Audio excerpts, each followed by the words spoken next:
नमस्कार बच्चों, आज हम पढ़ेंगे कक्षा 9 की पाठ्य पुस्तक कृतिका का तीसरा अध्याय रीढ़ की हड्डी। ये एक एकांकी है और इस एकांकी के एकांकीकार हैं जगदीश चंद्र माथुर। तो ये जो एकांकी है, इस एकांकी के बारे में हम बहुत कुछ इससे पहले की वीडियो में पढ़ चुके हैं। तो आज इसके बारे में विस्तार पूर्वक जानकारी प्राप्त करेंगे। देखिए, रीढ़ की हड्डी एक सामाजिक व्यंग एकांकी है। इस पाठ के माध्यम से लेखक ने सीधा उन लोगों पर प्रहार किया है जो लड़के और लड़कियों में भेद करते हैं।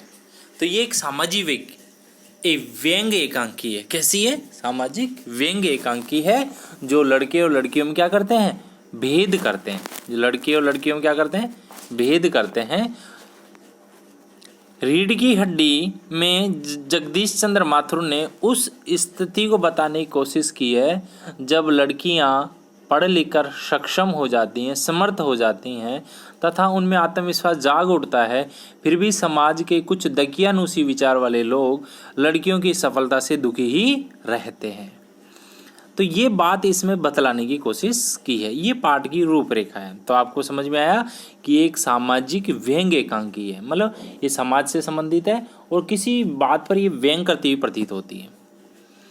तो ये उन लोगों पर व्यंग कर रही है जो लड़के और लड़कियों में भेद करते हैं और लड़कियां जब पढ़ लिख कर सक्षम हो जाती है, आत्मविश्वास जाग उठता है, फिर भी समाज के कुछ दकियानूसी विचार वाले लोग लड़कियों की सफलता से दुखी रहते हैं।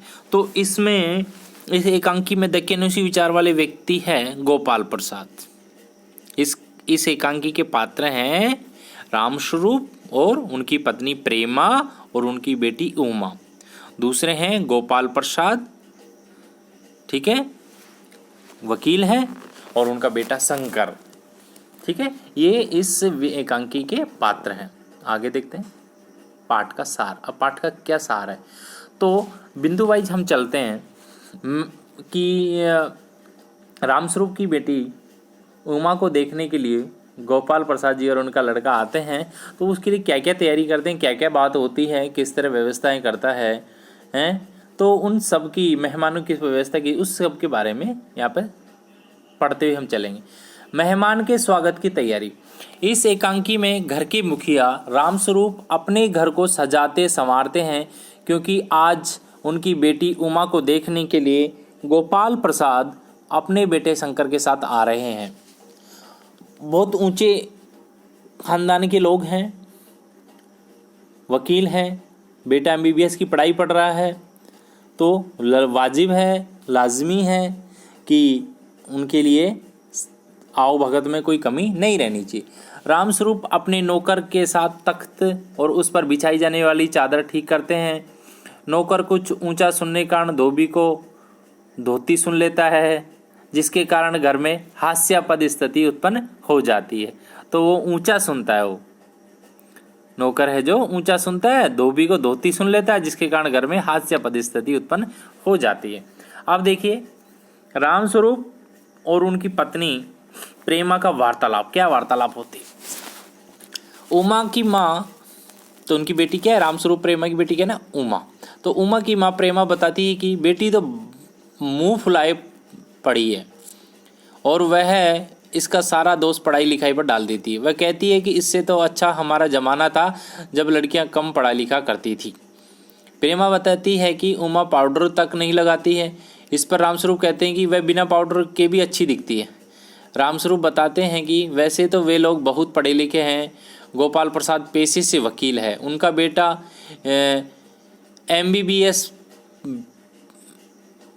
MBBS की पढ़ाई पढ़ रहा है, इसमें BSc लिखा हुआ है, वो MBBS की पढ़ाई कर रहा है, पर उनके विचार दकियानूसी हैं। वे लड़की ऐसी चाहते हैं जो अधिक पढ़ी लिखी ना हो। तो यहाँ पे कह रहा है रामस्वरूप कि उनके विचार कैसे हैं? दकियानूसी है,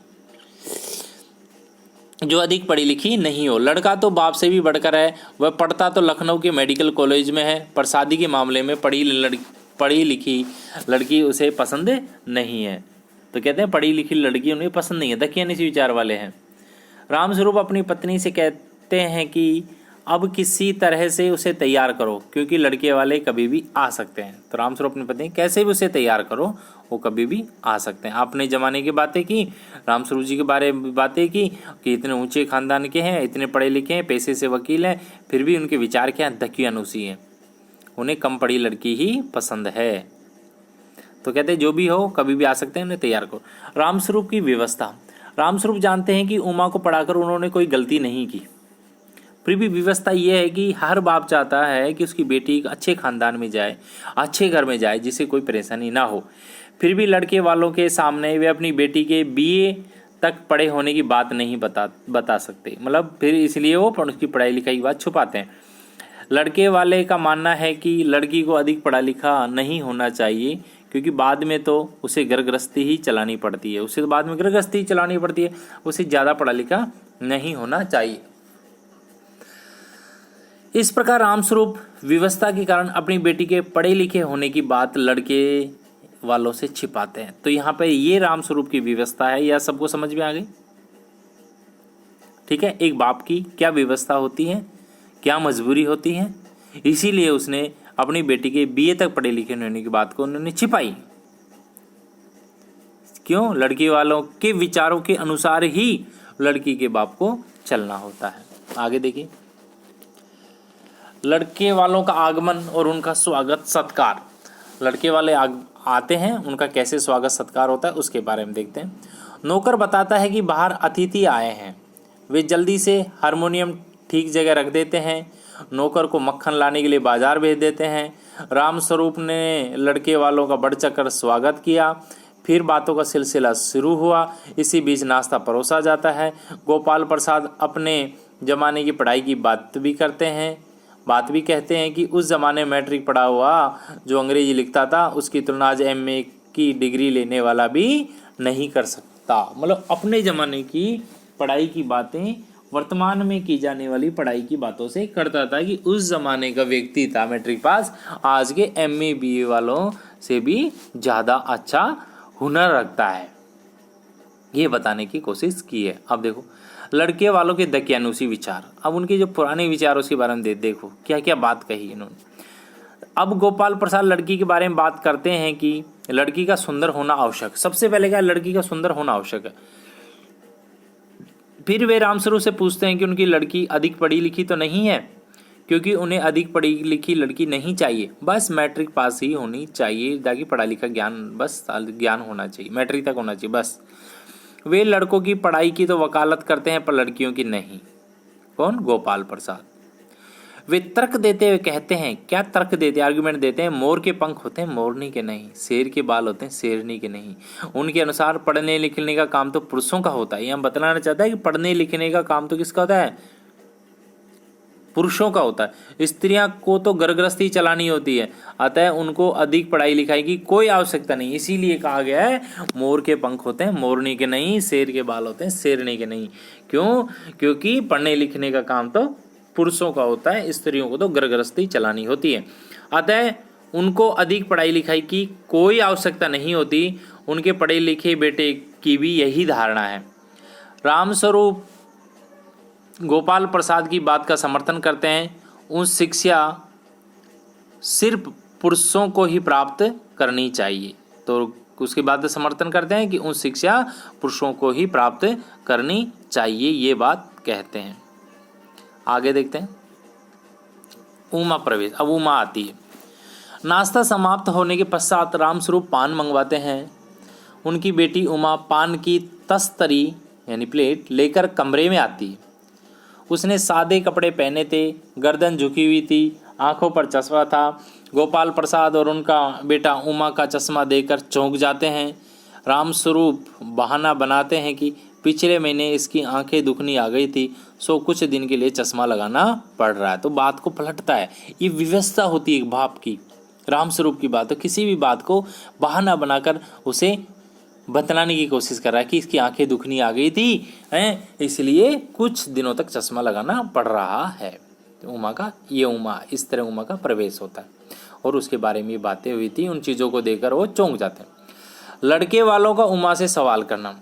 गोपाल प्रसाद के उमा के प्रश्न पर प्रश्न शुरू करते हुए गाना बजाना आता है। उसमें विभिन्न प्रकार के प्रश्न पूछते हैं और गाना बजाना आता है या नहीं, खाना बनाना जानती हो या नहीं, पेंटिंग और सिलाई जानती हो या नहीं, इत्यादि बहुत सारे सवाल पूछे जाते हैं। उमा कहते गाना गाती है, फिर उसे गाना गाने के लिए बोला जाता है। उमा मीरा का प्रसिद्ध भजन मेरे तो गिरधर गोपाल दूसरे न कोई गाने लगती है। गाते गाते उसकी नज़र शंकर से मिल जाती है और गाते गाते रुक जाती है। क्यों? क्योंकि पहले लड़की देखने आने वाले लड़के से नज़र तक नहीं मिलाती, पर अचानक गाते गाते उसकी नज़र उस लड़के पे रुक गई। अब गोपाल प्रसाद फिर पूछते हैं कि कुछ इनाम भी जीते हैं क्या? वह चुप रहे। क्या कभी आपने गाए हो, कभी पुरस्कार मिला आपको स्कूल में कहीं? मैट्रिक पास थी ना, तो स्कूल की बात है। तो वो चुप रहती है। तो विभिन्न प्रकार की बातें होती हैं। अब उमा से रहा नहीं गया, तो उमा का लड़के वाले को जवाब देना। तो रामस्वरूप कहते हैं कि बेटी जवाब दो। तो वह फूट पड़ती है, क्या जवाब दूँ बाबूजी, कुछ पुरस्कार मिला है कि नहीं, क्या जवाब दूँ मैं, क्या जवाब दूँ मैं? जब मेज कुर्सी बिकती है तब दुकानदार मेज कुर्सी से नहीं पूछता। जब कहते हैं कि जब दुकानदार मेज कुर्सी पूछता है नहीं पूछता, सिर्फ खरीदार को दिखा देता है, पसंद आई तो अच्छा वरना रहने दो। तो आप भी वही कर रहे हो मेरे साथ। मेरी कहाँ से आप पूछ रहे हो मेरी बातें? मेरी कहाँ इच्छा है, क्या मेरी फरमाइश है? कुछ पूछा आपने? कुछ नहीं पूछा। तो आपने तो मुझे मेज कुर्सी की तरह बना दिया। वो आगे कहती है कि इन महाशय से पूछिए क्या लड़कियों का दिल नहीं होता। इन महाशय से पूछिए क्या लड़कियों के दिल नहीं होता, क्या उनको चोट नहीं लगती। तब गोपाल प्रसाद झल्ला उठते हैं। क्यों? क्योंकि इतने सारे सवाल पूछे, इतनी सारी बारीकियां पूछा, तो बड़ी उसके आत्म सम्मान को ठेस पहुंचती है, उमा के आत्म सम्मान को। तब वो कहती है क्या जवाब दूँ बाबूजी। जब उनसे पूछा जाता है कोई पुरस्कार जीते हैं तो चुप हो जाती है। क्या जवाब दूँ? मेज कुर्सी बिकती है पर दुकानदार मेज कुर्सी से नहीं पूछता, सिर्फ दुकानदार को दिखा देता है, पसंद आई तो अच्छा वरना जाने दो। वो आगे कहती है कि इन महाशय से पूछिए क्या लड़कियों का दिल नहीं होता, क्या उनको चोट नहीं लगती। तब गोपाल प्रसाद झल्ला उठते हैं। गोपाल प्रसाद क्या होते हैं? झल्ला उठते हैं, गुस्सा उठते हैं। उमा द्वारा शंकर की पोल खोलना। उमा गोपाल प्रसाद से कहती है कि जरा अपने साहबजादे से पूछिए कि आप मेरे बारे में जरा पूछें, अपने साहबजादे से पूछिए कि पिछली फरवरी में ये लड़कियों के हॉस्टल के इर्द गिर्द क्यों घूम रहे थे और वहाँ से कैसे भगाए गए। वह शंकर की करतूत के विषय में बताती है कि शंकर कॉलेज में लड़कियों के हॉस्टल के आसपास घूमते हुए लड़कियों से छेड़खानी करते हुए पकड़ा गया था। तब उसने नौकरानी के पैरों में गिरकर माफ़ी मांगी थी और भाग निकला था। उसकी वहाँ पिटाई भी हुई थी। उमा शंकर की चरित्रहीनता को उधेड़ कर रख देती है। गोपाल प्रसाद उमा से पूछते हैं क्या तुम पढ़ी लिखी हो? पूछते हैं। चरित्रहीनता को उधेड़ कर रख देती है। और इतने में गोपाल साहब पूछते हैं कि इसका मतलब ये पढ़ी लिखी है, जानती है शहर में हॉस्टल में रही है, तो हॉस्टल में तो कॉलेज के बच्चे रहते हैं। तो गोपाल प्रसाद उमा से पूछते हैं क्या तुम पढ़ी लिखी हो? तब उमा जवाब देती है हाँ मैं बीए पास किया है, मैंने बीए पास किया, कोई चोरी नहीं की, न ही आपके पुत्र की तरह तांग झांक कर कायरता दिखाई है। मुझे अपनी इज्जत और मान का ख्याल है। उमा के कथन द्वारा गोपाल प्रसाद को पता चलता है कि वह कॉलेज में पढ़ी है। तो उमा ने जब लड़के की सभी काली करतूतें कह दी तब लड़के वालों का मुंह बन गया। उनका मुंह बन गया मतलब उदास हो गए, उतर गया चेहरा। गोपाल प्रसाद बोले कि रामस्वरूप जी आपने क्या हमें यहाँ हमारी बेइज्जती करवाने के लिए बुलाया?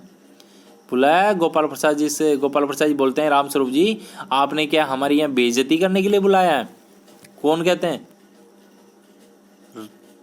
गोपाल प्रसाद। किससे कहते हैं? उमा के पिता। किसके? रामस्वरूप जी, क्योंकि उन्होंने पहले बोला था मेरी लड़की मैट्रिक पास है, पर आप तो बता रहे हैं कि अब तो पता चल रहा है कि आपकी लड़की बीए पास है, तो इसका मतलब आप हमारी बेइज्जती करने के लिए बुलाया है।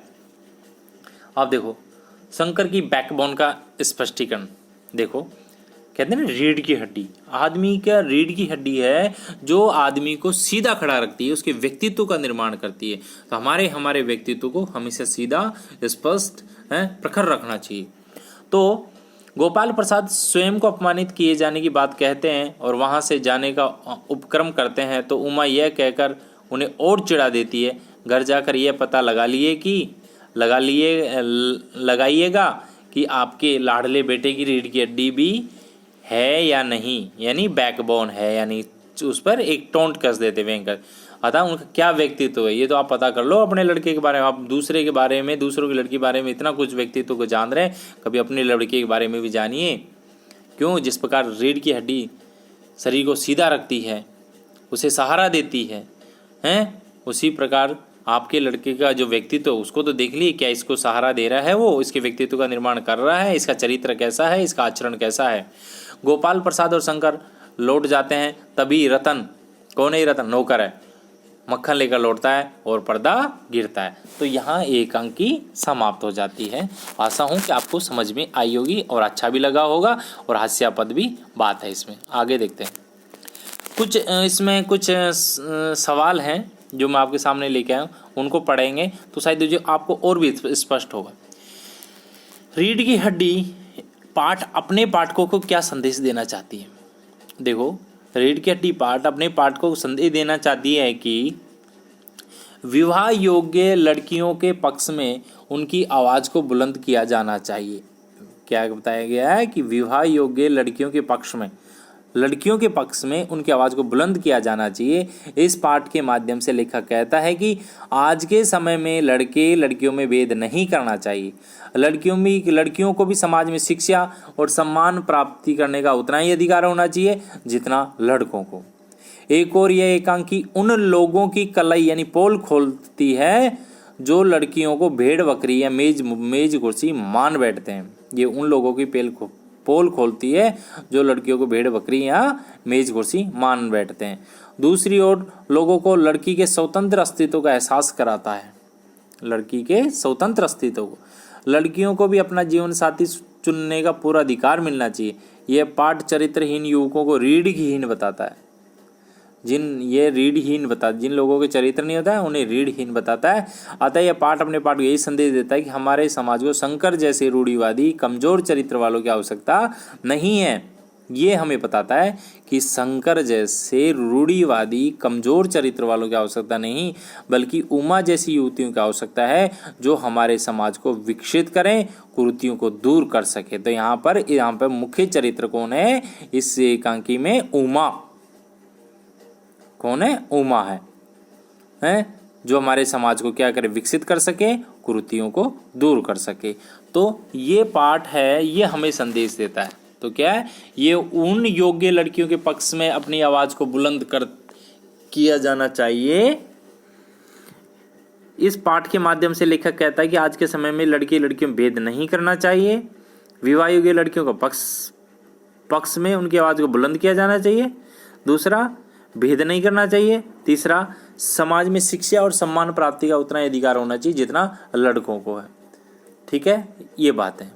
आगे, उन लोगों की कलाई खोलती है जो लड़कियों को भेड़ बकरी अथवा मेज कुर्सी मान बैठते हैं। दूसरी ओर लोगों को लड़कियों के स्वतंत्र अस्तित्व का एहसास कराता है। लड़कियों को भी अपना जीवन साथी चुनने का पूर्ण अधिकार होना चाहिए।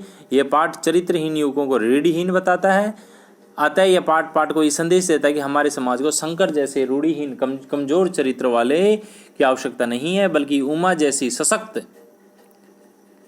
सशक्त आत्मनिर्भर युवतियों की आवश्यकता है जो हमारे समाज को विकसित करें, कुरीतियों को दूर कर सके। एक प्रश्न से आपको इस संदेश के बारे में पता चला। अगला, रीढ़ की हड्डी एकांकी में किस समस्या को उठाया गया है? क्या आज भी हमें इस समस्या का भयंकर रूप दिखाई पड़ता है या देता है? स्पष्ट कीजिए। तो इसका आंसर यहाँ से कि रीढ़ की हड्डी एकांकी में मुख्यतः स्त्री शिक्षा और सफेद पोष लोग, कौन? पढ़े लिखे लोगों की रूढ़िवादिता की समस्या को उठाया गया है। कि रीढ़ की हड्डी एकांकी में मुख्यतः स्त्री शिक्षा और सफेद पोष यानी पढ़े लिखे लोगों की रूढ़िवादी मानसिकता की रूढ़िवादिता की समस्या को उठाया है। इसी के माध्यम से स्त्री व्यक्तित्व की समस्या भी उभर कर सामने आई है। तो स्त्री शिक्षा और सफेद पोष या पढ़े लिखे लोगों की रूढ़िवादिता की समस्या को उठाया गया है। इसी के माध्यम से स्त्रियों के अस्तित्व और स्त्री व्यक्तित्व की समस्या भी उभर कर सामने आई है। समाज में रूढ़िवादी दृष्टिकोण बनाए रखने वाले लोग दोहरा व्यक्तित्व रखते हैं। समाज में रूढ़िवादी दृष्टिकोण बनाए रखने वाले लोग दोहरा व्यक्तित्व रखते हैं। घर के अंदर कुछ तथा घर के बाहर कुछ, और लड़कों के बारे में कुछ तथा लड़कियों के बारे में कुछ। दोहरा व्यक्तित्व रखने वाले ऐसे लोगों को बेनकाब करने की आवश्यकता है। यह समस्या पहले भी थी और आज भी विद्यमान है। ठीक है, जो घर के अंदर कुछ और बाहर कुछ, लड़कों के बारे में कुछ, लड़कियों के बारे में कुछ, तो ऐसा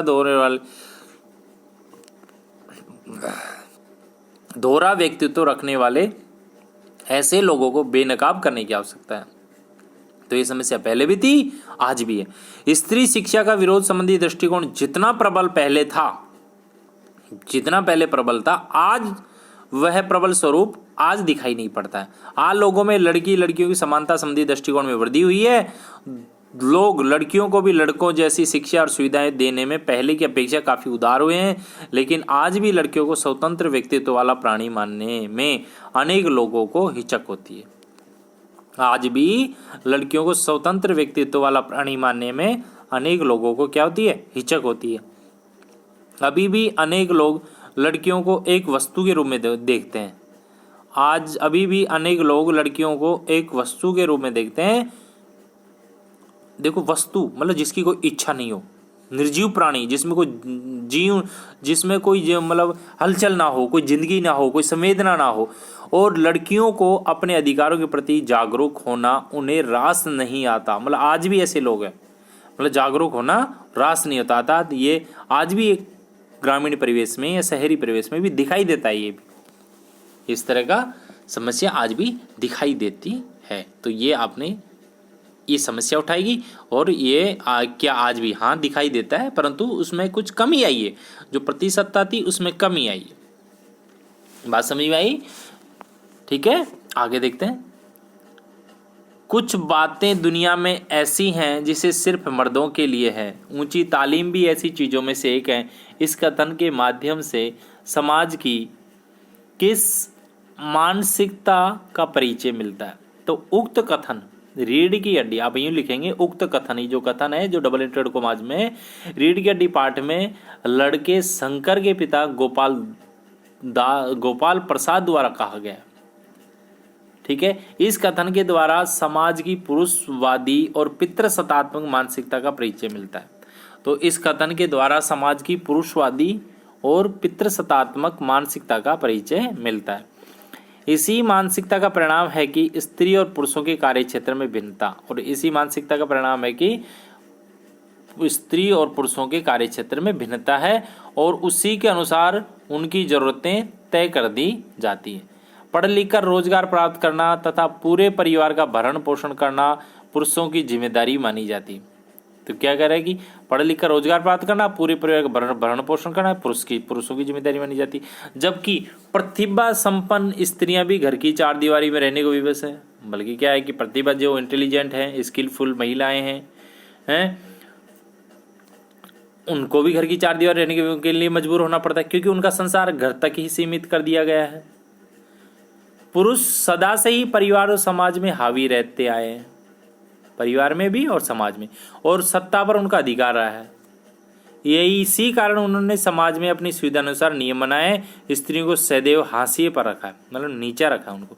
पूर्व काल में स्त्रियों को शिक्षित करने की आवश्यकता भी अनुभव नहीं की जाती थी। पहले स्त्रियों को शिक्षित करने की आवश्यकता अनुभव नहीं की जाती थी। पुरुष स्त्रियों को अपने हाथों की कठपुतलियां बनाकर रखते थे और उनका हर प्रकार से शोषण करते हैं। समाज में व्याप्त यह पुरुषवादी मानसिकता स्त्रियों के सारे मार्गों को अवरुद्ध कर देती है, रोक देती है। तो ये जो पुरुषवादी मानसिकता है स्त्रियों के विकास के सारे मार्गों को क्या कर देती है, अवरोध कर देती। तो आपको इतना ध्यान रखना है कि ये जो उपरोक्त कथन है, कुछ बातें दुनिया में ऐसी हैं जो सिर्फ मर्दों के लिए है। ये बात किसने कही है? शंकर के पिता गोपाल प्रसाद द्वारा कही गई। इस कथन के द्वारा समाज की पुरुषवादिता एवं पितृसत्तात्मक मानसिकता का परिचय मिलता है। इस मानसिकता परिणाम में कि स्त्री पुरुषों कार्य क्षेत्र भिन्नता, उसी के अनुसार उनकी जरूरतें तय कर दी जाती है। क्या? स्त्री पुरुषों कार्य क्षेत्र भिन्नता, उसी के अनुसार उनकी जरूरतें तय कर दी जाती है। पढ़ लिख कर रोजगार प्राप्त करना, परिवार का भरण पोषण करना पुरुषों की जिम्मेदारी मानी जाती है, जबकि प्रतिभाशाली स्त्रियां भी घर की चार दीवारों में रहने के कारण विवश हैं, क्योंकि उनका संसार घर तक ही तय सीमित कर दिया जाता है। पुरुष सदाशाही परिवार और समाज पे हावी रहते हैं, सत्ता पर उन्हें अधिकार रहा, इसी कारण समाज में अपनी सुविधा अनुसार नियम बनाए, स्त्रियों को सदैव हाशिए पर रखा। पूर्व काल में स्त्रियों को शिक्षित करने की आवश्यकता भी अनुभव नहीं की जाती थी। पुरुष स्त्रियों को अपने हाथों की कठपुतलियां बनाकर रखते हैं और उनका हर प्रकार से शोषण करते हैं। समाज में व्याप्त यह पुरुषवादी मानसिकता स्त्रियों के विकास के सारे मार्गों को अवरुद्ध करती है, उनको रोकती है। तो यहाँ तक हम पढ़े तो इन प्रश्नों के माध्यम से हम आशा करते हैं कि आपको ये पाठ पूरी तरह से समझ में आ गया होगा। इस पाठ को आप एक बार ध्यानपूर्वक पुस्तक पढ़ें। पहले सबसे पहले बात है पुस्तक को पढ़ना चाहिए। एक बार चैप्टर समझना है दोबारा पढ़ो उसको। पाठ के बारे में लिखा उसको पढ़िए, कवि के बारे में पढ़िए, फिर इसका सारांश पढ़िए, फिर इन वीडियो को देखिए, फिर इन प्रश्नों को देखें। आपको बहुत कुछ समझ में आ जाएगा, क्योंकि ये वर्तमान की समस्या से जुड़ा हुआ पाठ है। धन्यवाद।